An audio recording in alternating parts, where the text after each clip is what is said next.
శ్రీకృష్ణాష్టమి అంటే అందరూ సరదాగా చేసేది ఈ ఉట్టి పండుగేనండి. మేము కూడా సరదాగా ఉట్టి కట్టి అందరి చేత కొట్టిద్దామని చెప్పి ఉట్టినైతే కట్టాము. ఈ ఉట్టి కట్టడం అయిపోయిన తర్వాత శ్రీకృష్ణుని వారికి పూజ అయితే చేశాము. ఏమేం ప్రైజ్లు ఇద్దామనుకున్నామో అవన్నీ కూడా స్వామివారి దగ్గర పెట్టి పూజ చేసేసిన తర్వాత ఉట్టి కొట్టడం అయితే స్టార్ట్ చేశాము.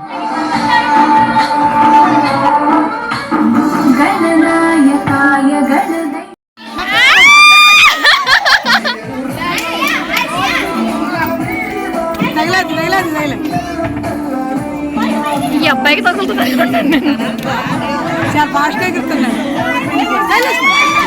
తన హైట్గా ఫస్ట్ ప్రైజ్ విన్నర్ అయితే తినే. మిగతా వాళ్ళందరికీ కూడా పిల్లలు, చిన్నవాళ్ళు, పెద్దవాళ్ళు కొట్టారు కదండి. అందరికీ కలిపి ఒక 11 ప్రైజుల వరకు ఇచ్చాము. అందరూ కూడా చాలా హ్యాపీగా ఫీల్ అయ్యారు. మీరు కృష్ణాష్టమి ఎలా చేశారో కామెంట్ చేయండి. Like, share and subscribe.